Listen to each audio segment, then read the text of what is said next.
नमस्कार दोस्तों, कैसे हो? आशा करता हूँ आप सभी अच्छे होंगे। इस कोरोना काल में आप अपना एवं अपने परिवार का ध्यान रखिएगा। बहुत सारे विद्यार्थियों के हमारे पास मैसेज आ रहे थे कि उन्हें पीडीएफ के साथ साथ यदि यूट्यूब चैनल पर भी पढ़ा दिया जाए तो उन्हें और बेहतर समझ में आएगा। इसलिए हमने तय किया है कि यूट्यूब चैनल पर भी आपको पढ़ाया जाए और ये वीडियो अपलोड की जा रही है। कुछ विद्यार्थियों का मैसेज आ रहा था कि उन्हें मैथ्स बहुत टफ लगता है, समझ में नहीं आता, याद नहीं होती। तो उन्हें मैं बताना चाहूंगा मैथ सबसे आसान सब्जेक्ट है। इसमें न के समान चीजें याद रखनी होती है, बस समझना होता है और अभ्यास करना होता है। बस अपना अभ्यास टूटे नहीं, लगातार जारी रहे, कंटिन्यू। तो आज हम स्टार्ट करते हैं लाभ और हानि से। लाभ और हानि के बारे में आपको पता ही होगा, लाभ कब होता है, हानि कब होती है। यानी कि जैसे मैं कोई वस्तु खरीदता हूं और उस खरीदे गए मूल्य से कम में बेचता हूं तो मुझे हानि होगी, और यदि उसे अधिक में बेचता हूं तो लाभ होगा। मान लो मैं कोई वस्तु 100 रुपए में खरीद रहा हूं, मैं उसे 110 में बेचूंगा तो मुझे 10 रुपए का लाभ होगा, और यानी कि मैं 90 रुपए में बेचूंगा तो मुझे 10 रुपए की हानि होगी। जैसे किसी वस्तु को हम जब खरीदते हैं तो उस खरीदे गए मूल्य को बोलते हैं क्रय मूल्य, और जब उस वस्तु को बेचते हैं तो उस बेचे गए मूल्य को क्या बोलते हैं? विक्रय मूल्य। हमने कुछ उदाहरण निकाले हैं जो एग्जाम्स में आए हुए हैं, इन्हें हम बेहतर तरीके से और समझाने का प्रयास करेंगे। जैसे एक दुकानदार ने एक घड़ी 200 रुपए में खरीदी, घड़ी को कितने रुपए में बेचेगी? उसे 20% लाभ हो। अब घड़ी उसने 200 रुपए में खरीदी है, वो 20% लाभ कमाना चाह रहा है। इसका मतलब वो घड़ी को क्रय मूल्य का 120% पे बेचेगा, क्योंकि लाभ या हानि दोनों क्रय मूल्य पे होते हैं। इसलिए ये लाभ कमा रहा है तो एक क्रय मूल्य का 120% पे बेचेगा। तो क्रय मूल्य का 120 ज्ञात करने के लिए हमें क्या करना होगा? क्रय मूल्य गुणा में 120 बटे में 100, क्योंकि 120% निकाल रहे हैं इसलिए 120 बटे में 100 जरूर लिखेंगे।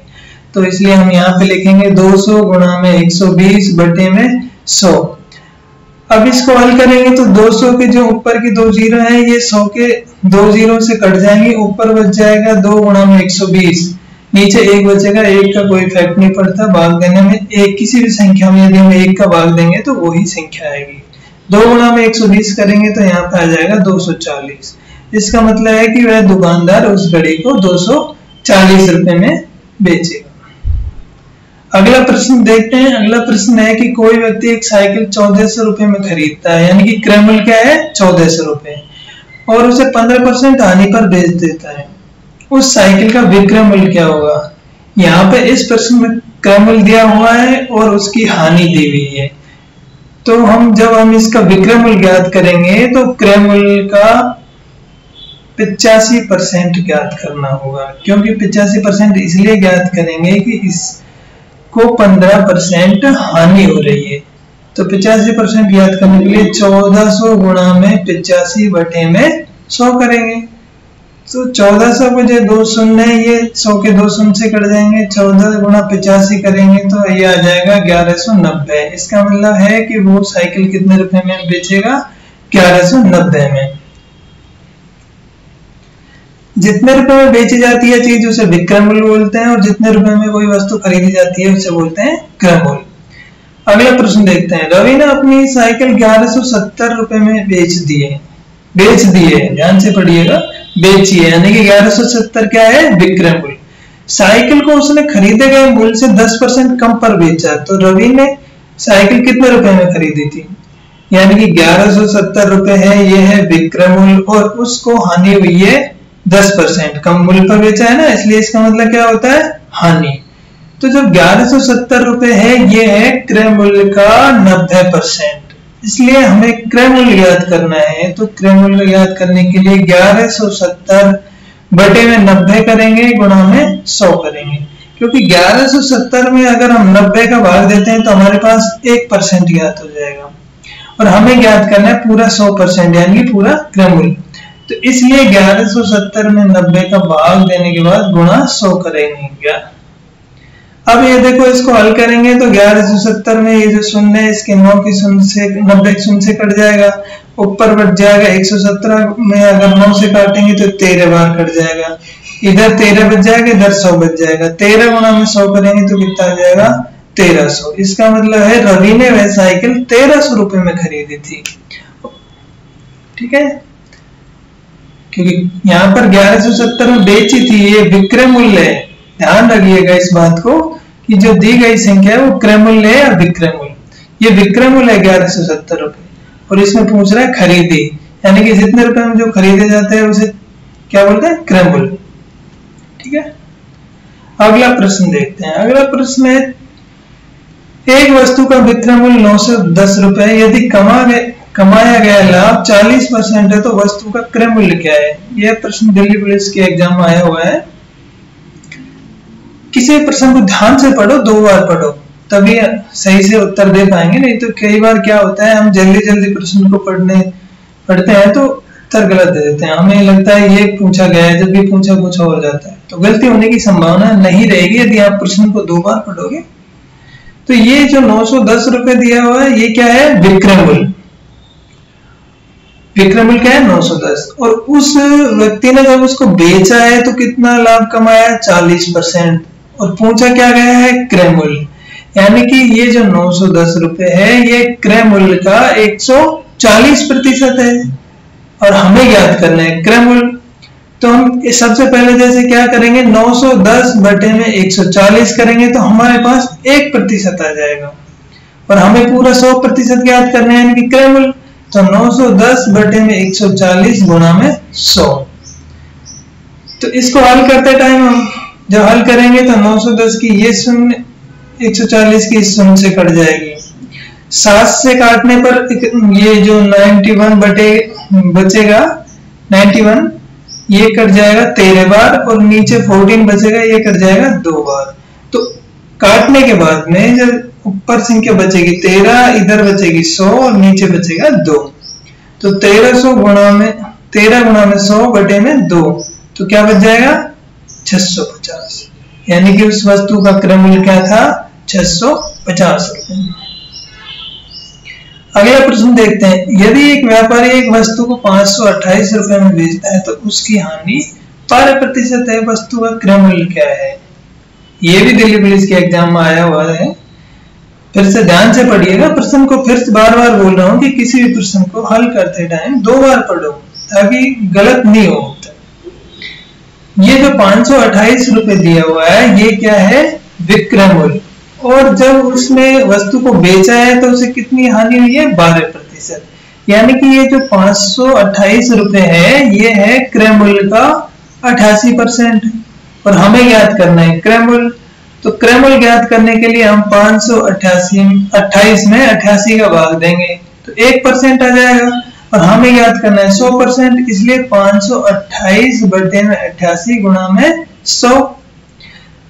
अब इसको हल करेंगे तो 88 से 528 6 बार कट जाएगा, और इधर बचेगा 100। तो 6 गुणा में 100 बराबर 600। तो आंसर क्या है, 600। यानी कि उस वस्तु का क्रय मूल्य क्या है, 600 रुपए। अगला प्रश्न देखते हैं, यदि किसी वस्तु का क्रय मूल्य 80 रुपए, ऊपरी व्यय 20 रुपए और विक्रय मूल्य 120 रुपए है तो लाभ प्रतिशत क्या है। यहाँ पे कुछ एक अलग चीज मिली है हमें, ऊपरी व्यय।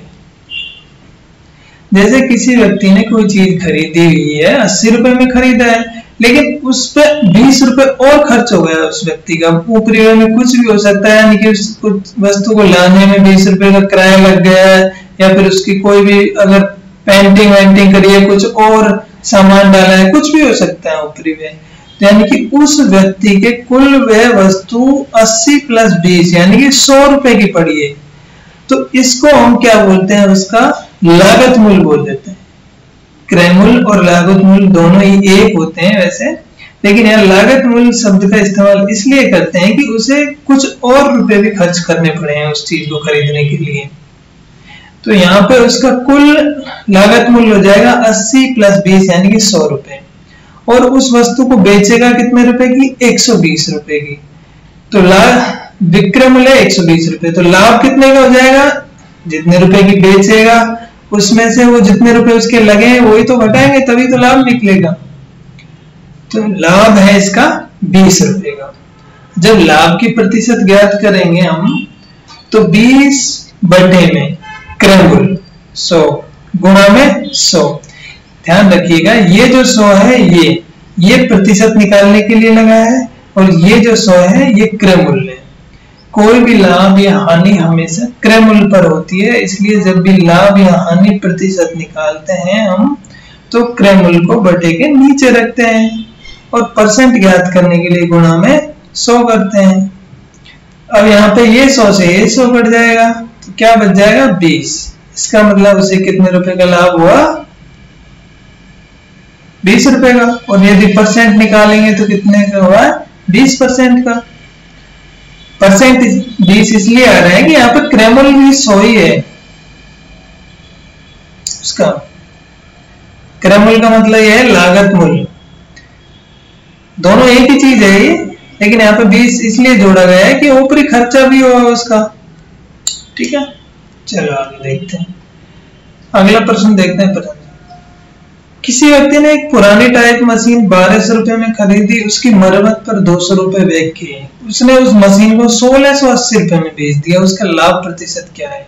देखो सेम पिछले प्रश्न था वैसा ही ये प्रश्न है कि उसने कोई 1200 रुपए में कोई मशीन खरीदी है और उसकी मरम्मत पे 200 रुपए और लगा दिए, तो इसका मतलब है उस व्यक्ति के कुल वो मशीन कितने की पड़ी है 1200 प्लस 200 यानी कि 1400 रुपए की पड़ी है वो मशीन उसके, यानी कि लागत मूल्य है उसका 1200 प्लस 200 1400 रुपए और उसको बेचा कितने में 1680 रुपए में।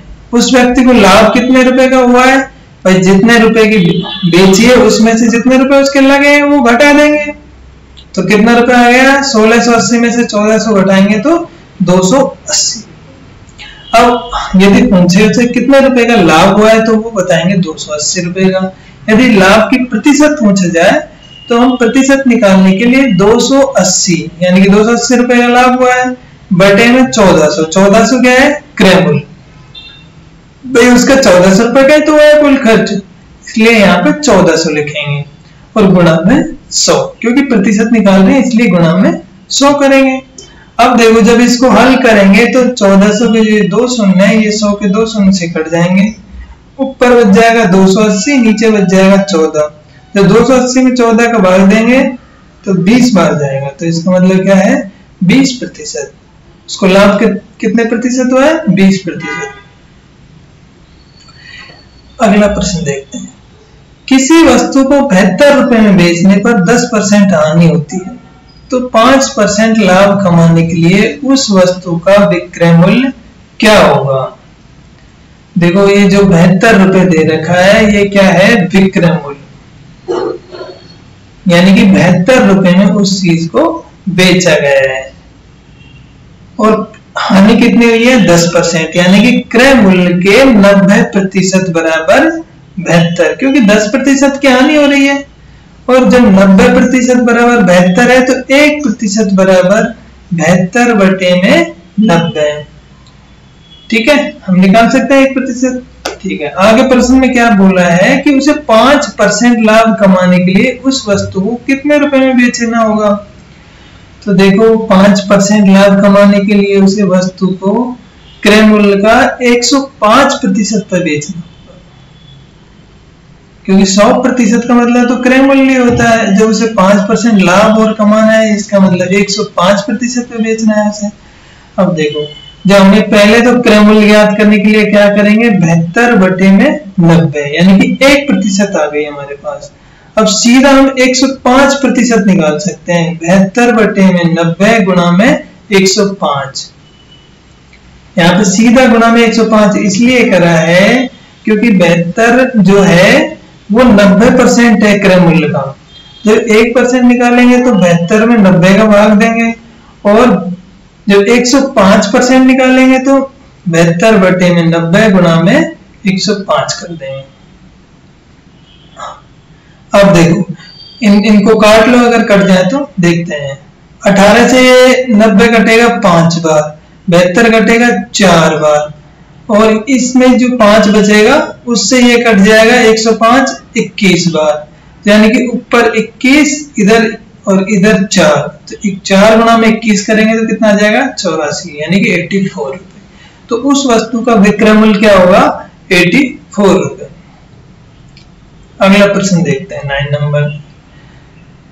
किसी वस्तु को 69 रुपए में बेचने पर 8% हानि होती है। यदि उस वस्तु को 78 रुपए में बेचा जाए तो लाभ या हानि क्या होगा? देखो ये 69 है, ये 69 रुपए है, ये क्या है? विक्रय मूल्य। कब है? जब उसे 8% हानि होती है, यानी कि क्रय मूल्य का 92% बराबर 69, ठीक है, 92% बराबर 69, तो 1% बराबर 69 बटे में 92, ठीक है। तो हमें क्रय मूल्य याद करना होगा, तो क्रय मूल्य याद करने की, क्योंकि यहाँ आगे अगर ये सीधा ये कहता है 10% लाभ में कितने रुपए में बेचेगा, तो हम सीधा 110% निकाल लेते हैं। लेकिन यहाँ प्रश्न में ये दिया है कि उस वस्तु को 78 रुपए में बेचा जाए तो लाभ कितने प्रतिशत होगा, लाभ या हानि प्रतिशत क्या होगी, यानी कि हमें क्रय मूल्य याद करना होगा। जब क्रय मूल्य याद करेंगे तो 69 बटे में 92 गुणा में 100 बराबर, जब इसको काटेंगे तो ये 23 से ये 3 बार कट जाएगा और ये 4 बार कट जाएगा। जब ये 4 से ये सीधा 25 बार कट जाएगा तो ऊपर बच जाएगा 3, इधर बच जाएगा 25, 3 गुणा 25 करेंगे तो 75, यानी कि उस वस्तु को कितने रुपए में खरीदा है? 75 रुपए में। और अब बेचा कितने रुपए में? 69 में पहले। लेकिन ये आगे कह रहा है कि यदि 78 रुपए में बेचा जाए, यानी कि ये संभावना बता रहा है कि यदि 78 में बेचा जाता तो कितने प्रतिशत लाभ या हानि होता। यदि 78 में बेचा जाए तो देखो 78 में से हम 75 घटा देंगे, क्योंकि वस्तु का क्रय मूल्य क्या है? 75, तो लाभ कितने रुपए का हुआ है? 3 रुपए का। अब लाभ की जब प्रतिशत ज्ञात करनी होगी तो हम जितने रुपए का लाभ हुआ है उतने बटे में क्रय मूल्य, यानी कि 3 बटे में 75 गुणा में 100। गुणा में 100 इसलिए करते हैं कि परसेंट ज्ञात कर रहे हैं। जब इसको हल करेंगे तो देखो 25 से 75 3 बार कट जाएगा और ये 4 बार कट जाएगा, और इस 3 से ये 3 कट जाएगा, तो इसका मतलब क्या हो गया? 4%। अगला प्रश्न देखते हैं। एक दुकानदार ने एक घड़ी 280 रुपए में खरीदी और एक पेन 20 रुपए में खरीदा, दोनों को मिलाकर कितने रुपए में बेचे कि उसे 15% लाभ? भाई घड़ी को 280 रुपए में खरीद रहा है और पेन को 20 रुपए में, दो चीजें खरीद रहा है दुकानदार, और उन्हें कितने रुपए में बेचे कि उन्हें उस दुकानदार को 15% का लाभ हो। यहाँ पर यह नहीं दिया हुआ है कि घड़ी को अलग मूल्य पर बेच सकता है और पेन को अलग मूल्य पर बेच सकता है। यहाँ पे स्पष्ट दिया हुआ है कि 15% लाभ होना चाहिए, चाहे वो किसी एक को ज्यादा प्रतिशत लाभ पे बेचे या एक को 15 से कम प्रतिशत लाभ पे बेचे, टोटल लाभ 15% होना चाहिए। तो अब जब उसका टोटल क्रय मूल्य क्या है, कुल क्रय मूल्य है उसका 280 प्लस 20, यानी कि 300 रुपए में वो दोनों चीजें खरीदेगा, और 15% लाभ कमाने के लिए क्रय मूल्य का 115% पे बेचेगा। तो दोनों का क्रय मूल्य क्या है? 300, इसलिए 115% निकालने के लिए 300 गुणा में 115 बटे में 100 कर देंगे। जब इसको हम हल करेंगे तो देखो 300 के 200 में 100 के 200 से कट जाएंगे, इधर 3 बच जाएगा, इधर 115 बच जाएगा। तो 115 गुणा में 3 करेंगे तो क्या आ जाएगा? 345। आंसर क्या है? 345, यानी कि वो कितने रुपए में बेचेगा? 345 रुपए में। अगला प्रश्न देखते हैं। एक दुकानदार किसी घड़ी को जिसका अंकित मूल्य 1000 रुपए उस पर 10% छूट देने के बाद भी 50% लाभ कमाता है, तो दुकानदार ने घड़ी कितने रुपए में खरीदी? देखो प्रश्न को देखो ध्यान से कि दुकानदार क्या कर रहा है कि 10% छूट दे रहा है उसके अंकित मूल्य पर, फिर भी 50% लाभ कमा रहा है। देखो क्या है, क्या है एक्चुअली में होता क्या है कि जैसे कोई व्यक्ति यानी कि उत्पादक किसी वस्तु को जब बनाता है, यानी कि उसका खर्चा 60 रुपए है। मान लो मैं कोई वस्तु बना रहा हूं और मेरा खर्चा 60 रुपए है। अब मैं उस वस्तु पे प्रिंट करवा दूंगा 100 रुपए कि यह वस्तु की कीमत 100 रुपए है, उसे बोलते हैं अंकित मूल्य। अब मैं किसी दुकानदार से बोलूंगा कि भाई आप इस वस्तु को खरीद लो, मैं आपको 20% की छूट दे दूंगा। यानी कि मैंने 100 रुपए अंकित करा है, लेकिन मैं आपको 20% की छूट दे दूंगा। तो दुकानदार क्या करेगा, उसे ले लेगा 80 रुपए में। अब दुकानदार क्या करेगा, उस 80 पे भी जैसे लाभ कमाएगा कि हम क्या है, कोई भी दुकानदार अंकित मूल्य से ज्यादा मूल्य पर नहीं बेच सकता। अधिकतर दुकानदार क्या करते हैं, अंकित मूल्य पर ही बेचते हैं। अब हमें उस चीज का पता नहीं होता कि उस वस्तु पर दुकानदार ने वास्तविकता में कितना लाभ कमाया है, क्योंकि हमें तो ये नहीं पता होता कि इस वस्तु में लागत मूल्य क्या है, बीच में एजेंट कितने खा रहे हैं, ऐसा नहीं पता होता। अब दुकानदार क्या बोलेगा कि मेरे ये वस्तु, कोई भी बता देगा, जैसे वो 80 रुपए में खरीद रहा था अभी, तो बताएगा मैंने 95 में खरीदी है, यानी कि 95 में खरीदी है, मैंने ये 5% छूट पर खरीदी है, लेकिन तुम मिलने वाले हो इसलिए तुम्हें 95 में दे दूंगा। जबकि वास्तविकता ये नहीं होती, वास्तविकता ये होती है कि उसने 80 रुपए में खरीदी थी और 95 में बेच रहा है। वो जो 80 के बाद में जो 95 बेच रहा है, कि 15 रुपए का जो लाभ कमा रहा है, वो कितने पे कमा रहा है, 80 रुपए पे। उसी टाइप से ये एग्जांपल दिया था जस्ट समझाने के लिए कि अंकित मूल्य होता है वो क्या होता है। अब इस प्रश्न को देखते हैं। इस प्रश्न में दे रखा है कि अंकित मूल्य 1000 रुपए है और उस पर 10% छूट देने के बाद ही 50% लाभ कमा रहा है कोई दुकानदार, तो घड़ी कितने रुपए में खरीदी। देखो, जो बेच रहा है तो इसका 1000 का 90% पे दे रहा है, क्योंकि छूट हमेशा जो दी जाती है वो अंकित मूल्य पे दी जाती है, क्रय मूल्य पे कभी छूट नहीं दी जाती, क्योंकि कोई भी दुकान जितने रुपए की खरीदेगा उसको छूट नहीं देगा। वो रेयर ही केस में मिलेगा, यानी कि उसे बहुत ही ज्यादा जरूरत है या उसे वो चीज बेचनी है तब जाके वो ऐसा करता है, लेकिन ऐसा होता बहुत ही कम है। हमेशा जो छूट दी जाती है वो अंकित मूल्य पर दी जाती है, क्योंकि दुकानदार कभी भी घाटे में नहीं जाएगा, वो हमेशा फायदा कमाएगा, क्योंकि फायदा कमाने के लिए वो दुकान खोल के बैठा है। इसलिए क्या करेगा, वो अंकित मूल्य पर 10% छूट देगा, यानी कि 1000 पर जब 10% की छूट दे रहा है वो, तो 1000 का 90%, यानी कि वो बेचेगा 900 रुपए की। जब वो 900 रुपए की, अब प्रश्न में दिया है कि जब वो 900 रुपए की वो चीज बेच रहा है तब भी उसे 50% लाभ हो रहा है, तो उसने वह घड़ी खरीदी कितने में थी। तो इसका मतलब है कि 900 पे भी उसे 50% लाभ हो रहा है, तो इसका मतलब यह है कि 900 जो है वो क्रय मूल्य का 150% है। समझ रहे हो, क्योंकि जब लाभ होता है, जैसे फर्स्ट प्रश्न था कि 200 रुपए की वस्तु यानी कि 2 घड़ी 20% लाभ कमाने के लिए कितने रुपए में बेचेगा, तो 200 गुणा में 120 बटे 100 करे था हमने। उसी टाइप से जब ये जो 900 रुपए है ये क्रय मूल्य का 150%, इसलिए जब क्रय मूल्य ज्ञात करने के लिए 900 बटे में 150 गुणा में 100 करेंगे। तो देखो, इसको जब हल करेंगे तो 900 में जब 150 को भाग दिया तो 6 बार चले गए, और जब 6 बार चले गए तो 6 गुणा में 100 करेंगे तो 600, यानी कि उस दुकानदार ने वह घड़ी 600 रुपए में खरीदी थी। यदि कोई भी प्रश्न समझ में नहीं आया तो आप वीडियो पॉज कर लीजिएगा और या फिर वापस से देख लीजिएगा वीडियो। अगर आपको लग रहा है कि स्पीड थोड़ी तेज है तो आप वीडियो थोड़ा दोबारा से देख लीजिए, थोड़ा जैसे आपको लगता है कि ये प्रश्न समझ में नहीं आया इसको दोबारा देखिए, या फिर ऐसे कर लीजिएगा पूरा ही वीडियो दोबारा देख लीजिएगा ताकि आपको अच्छे से समझ में आए। अगला प्रश्न देखते हैं।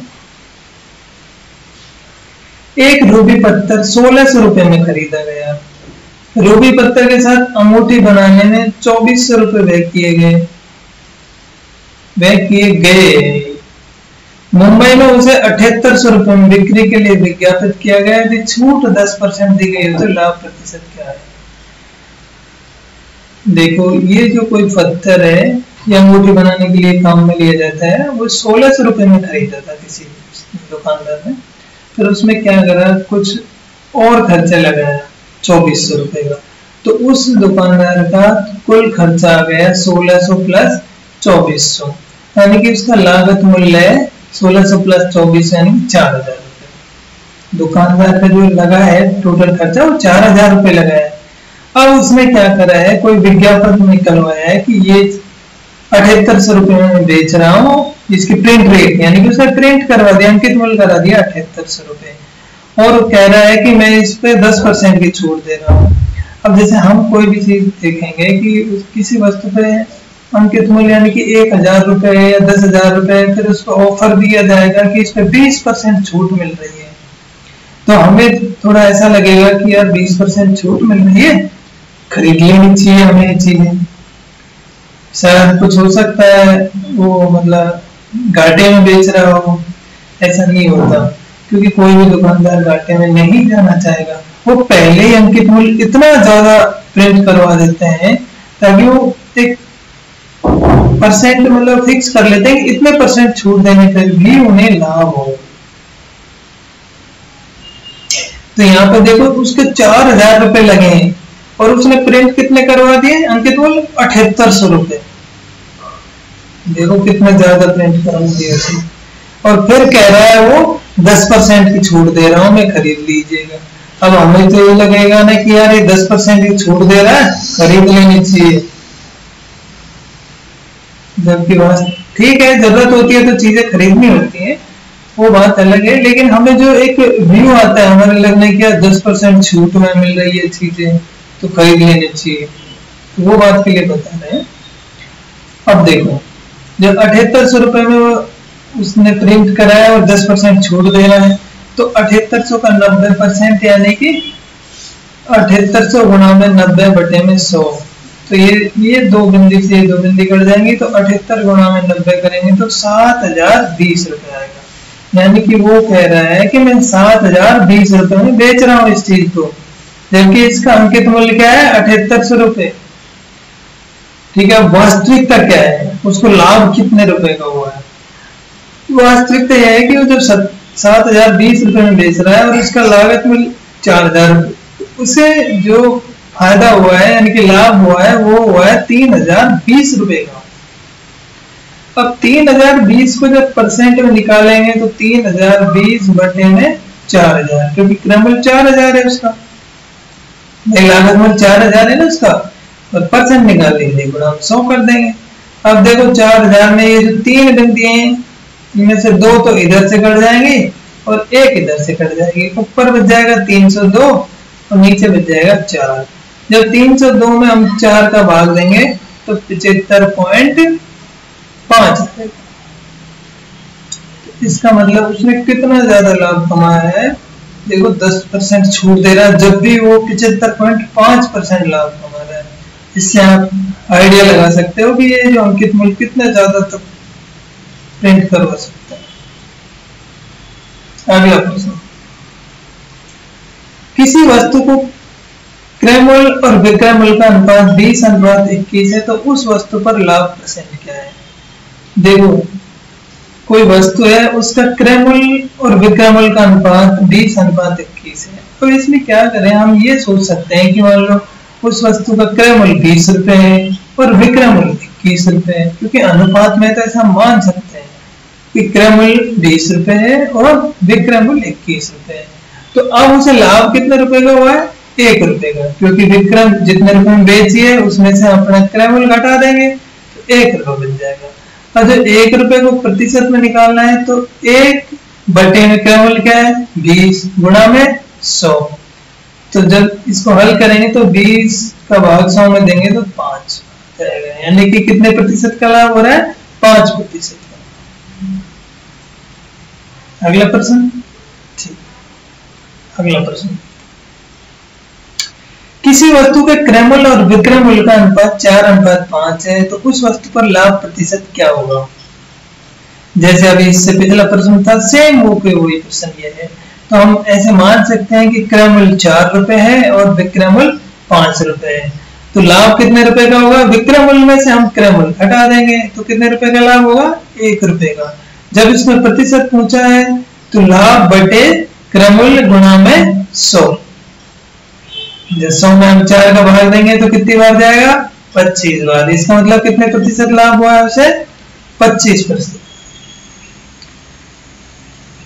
चलो एक बार रिवाइज करवा देते हैं सभी या आज के जो रूटीन क्वेश्चन करवाए एक बार फिर से रिवाइज करवा देते हैं आपको, ताकि कुछ आपको जो डाउट रहे हैं वो क्लियर हो जाए।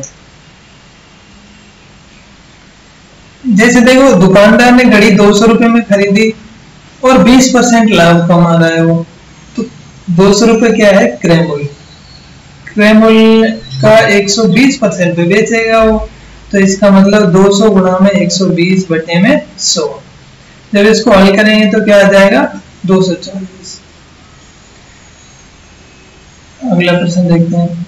साइकिल 1400 रुपए में खरीदी और उसमें 15% हानि हुई है, तो उसको कितने रुपए में बेचेगा। 1400 रुपए में खरीद रहा है और 15% उसे हानि हो रही है, तो यानी कि क्रय मूल्य का 85% पर बेचेगा। ये जो 1400 है ये क्या है, क्रय मूल्य, यानी कि टोटल 100% है ये। तो 15% हानि के लिए वो 100 में से 15% घटा देंगे, तो 100 में से 15% घटाने के बाद कितना बचता है, 85। इसलिए 1400 का 85% पर वो बेचेगा। जब इसको 1400 को 85% ज्ञात करेंगे तो 1400 गुणा में 85 बटे में 100।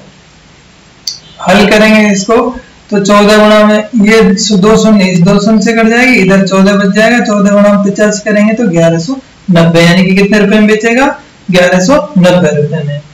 अगला प्रश्न है, रवि ने अपनी साइकिल 1170 रुपए में बेची है। ध्यान रखिएगा, ये 1170 क्या है, विक्रय मूल्य। विक्रय मूल्य, साइकिल को उसने खरीदे गए मूल्य से 10% कम पर बेचा है, यानी कि जो खरीदी है उसने, यानी कि क्रय मूल्य के 10% कम पर बेचा है। क्रय मूल्य क्या होता है, 100%। 100% के अगर हम 10% कम कर देंगे तो क्या आएगा, 90%, यानी कि 1170 रुपए है वो क्रय मूल्य का 90% है। तो अब क्रय मूल्य ज्ञात करने के लिए क्या करेंगे, 1170 बटे में 90, क्योंकि 1170 में यदि हम 90% का भाग देंगे तो 1% ज्ञात होगा हमें, और हमें ज्ञात करना है 100%, क्योंकि क्रय मूल्य ज्ञात करना है, इसलिए गुणा में 100 कर देंगे। जब इसको हल करेंगे तो 1300 आ जाएगा। अगला प्रश्न कर रहे हैं कि एक वस्तु का विक्रय मूल्य 910 रुपए है, यदि कमाया गया लाभ 40% हो तो वस्तु का क्रय मूल्य क्या है। देखो, ये जो 910 रुपए है ये है विक्रय मूल्य, और लाभ कितना कमा रहा है, 40%, यानी कि 910 है वो क्रय मूल्य का 140% है। तो 1% ज्ञात करने के लिए 910 बटे में 140 कर देंगे हम, लेकिन हमें ज्ञात करना है क्रय मूल्य, यानी कि 100%, इसलिए गुणा में 100 कर देंगे। जब इसको हल करेंगे तो अपने पास आएगा 650। अगला प्रश्न देखते हैं। एक व्यापारी एक वस्तु 528 रुपए में बेचता है, उसको हानि 12% होती है, तो क्रय मूल्य क्या है। ये जो 528 रुपए है ये क्या है, विक्रय मूल्य, और उसे हानि हो रही है 12%। जो फिर से बताना चाहूंगा कि लाभ या हानि दोनों क्रय मूल्य पर होती हैं। अगर उसे हानि 12% हो रही है तो इसका मतलब ये क्रय मूल्य का 88% है, क्योंकि 100% का मतलब होता है पूरा क्रय मूल्य। जब उसे 12% हानि हो रही है तो वो इसका मतलब है कि ये क्रय मूल्य का 88% है। जब हमें क्रय मूल्य ज्ञात करना है तो 528 में जब 88 का भाग देंगे तो 1% ज्ञात होगा, और जब गुणा में 100 करेंगे तो हमें पूरा क्रय मूल्य ज्ञात हो जाएगा। जब इसको हल करेंगे तो क्या आ जाएगा, 600। अगला प्रश्न, यदि किसी वस्तु को 80 रुपए में खरीदता है और 20 रुपए और खर्च होता है तो विक्रय मूल्य 20 रुपए है, तो लाभ प्रतिशत क्या है। देखो, कोई व्यक्ति जब वस्तु खरीदता है तो उसका कुल खर्चे को हम क्या बोलते हैं, लागत मूल्य, और जो कुल खर्चे से अधिक में बेचता है उसे बोलते हैं विक्रय मूल्य। जो विक्रय मूल्य है इसका यहाँ पे 120 रुपए, जो लाभ होगा वो कुल लागत मूल्य में से ही खर्च घटाएंगे।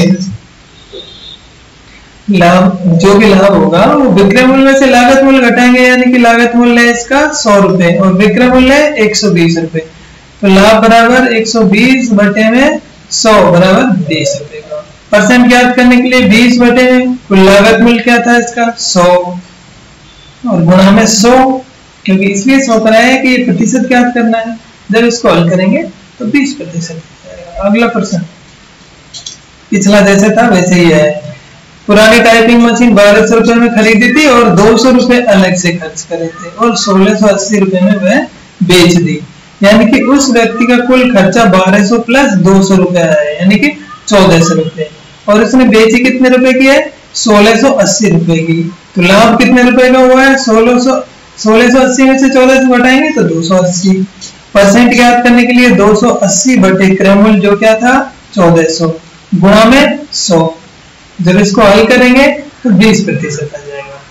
अगला, किसी वस्तु को 72 रुपए में बेचने पर 10% हानि होती है, तो 5% लाभ कमाने के लिए उस वस्तु का विक्रय मूल्य क्या होगा। देखो ये 72 रुपए ये है क्या है विक्रय मूल्य, यानी कि क्रय मूल्य का 90%।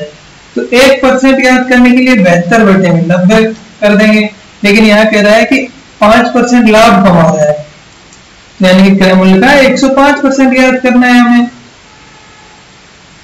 है ना। तो 72 बटे में 90 गुणा में 105। जब इसको हल करेंगे तो 84 हो जाएगा।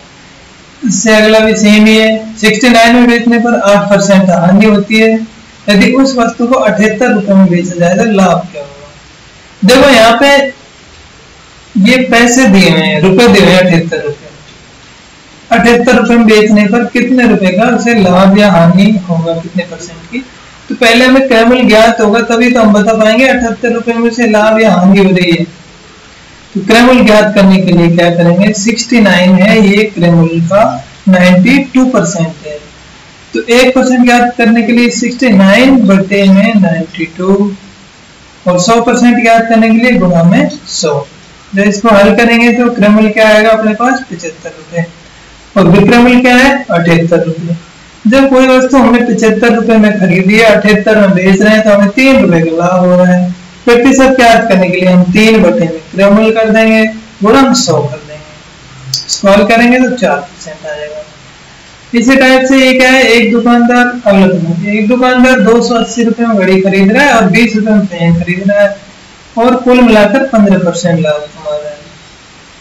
भाई दुकानदार ने दोनों चीजें कितने रुपए की खरीदी है 280 प्लस 20 रुपए की, यानी कि 300 रुपए की खरीदी है। तो उस दुकानदार का दोनों वस्तुओं का क्रय मूल्य क्या हो गया 300 रुपए। तो वो जो बेचेगा 15% लाभ कमा के, तो 300 का 115% पर बेचेगा। तो 300 का 115% ज्ञात करने के लिए 300 गुणा में 115 बटे में 100 कर देंगे।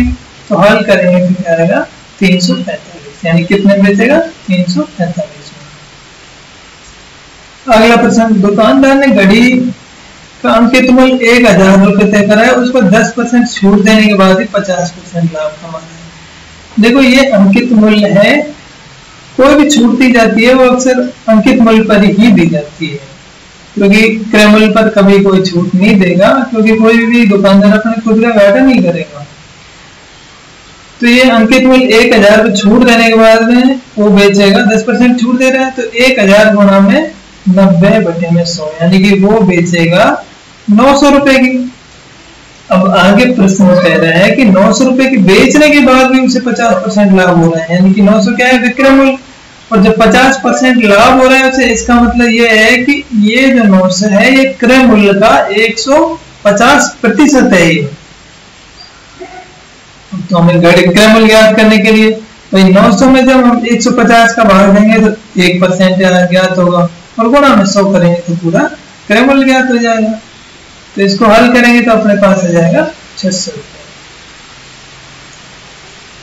ये है एक रूबी पत्थर 1600 में खरीदा है और अंगूठी बनाने के लिए 2400 रुपए और लेके हैं और 7800 रुपए उसका अंकित मूल्य तय किया था, उस पर 10% छूट दी गई।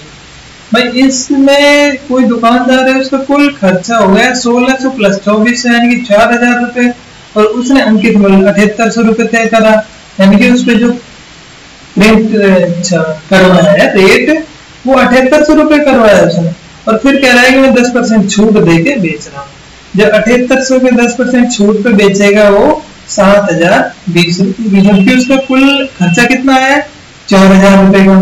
तो लाभ कितने रुपए का हो गया भाई, जितने रुपए की बेची है उसमें से खर्चा घटा देंगे तो लाभ आ जाएगा। बेचा उसने 7020 का है और खर्च उसका लागत मूल्य 4000 है, तो उसका लाभ आ गया 3020। प्रतिशत ज्ञात करने के लिए 3020 में बटे में क्रयमूल्य कर देंगे, क्रयमूल्य का मतलब उसका कुल लागत मूल्य गुणा में 100 कर देंगे। इसको हल करेंगे 75.5% आ जाएगा। आगे देखते हैं, किसी वस्तु का क्रयमूल्य और विक्रयमूल्य का अनुपात 20:21 है, तो उस वस्तु पर लाभ प्रतिशत क्या होगा। देखो वस्तु का मान लो, इसमें जब अनुपात में कोई संख्या दे रखी है तो हम ऐसे मान सकते हैं कि मान लो उस वस्तु का क्रयमूल्य 20 रुपए है और विक्रयमूल्य 21 रुपए है, तो लाभ क्या होगा, विक्रयमूल्य में से क्रयमूल्य घटा देंगे, यानी कि 21 में से 20 घटा देंगे तो क्या बच जाएगा, 1 रुपए। प्रतिशत ज्ञात करने के लिए लाभ बटे क्रयमूल्य गुणा में 100, तो इसको हल करेंगे तो क्या आ जाएगा, 5%। इसी टाइप से अगला प्रश्न है कि किसी वस्तु के क्रयमूल्य और विक्रयमूल्य का अनुपात 4:5 है, लाभ प्रतिशत क्या है। तो इसमें भी हम मान देंगे, मान लो क्रयमूल्य 4 रुपए है और विक्रयमूल्य 5 रुपए है, तो लाभ कितने रुपए का होगा, विक्रयमूल्य में से क्रयमूल्य घटा देंगे, 5 में से 4 घटा देंगे तो कितने रुपए का आएगा, 1 रुपए का। प्रतिशत ज्ञात करवा रहा है तो हम 1 बटे यानी कि लाभ बटे क्रयमूल्य कर देंगे, गुणा में 100 कर देंगे, यानी कि 1 गुणा में 100 बटे में 4 हल करेंगे तो क्या आ जाएगा, 25%। ठीक है, आज के लिए इतना ही पर्याप्त है, आगे के लिए हम अगले वीडियो में डालेंगे। यदि आपको हमारा वीडियो अच्छा लगा तो चैनल को सब्सक्राइब करें और जरूरतमंद विद्यार्थियों को शेयर करें और वीडियो को लाइक करें। धन्यवाद।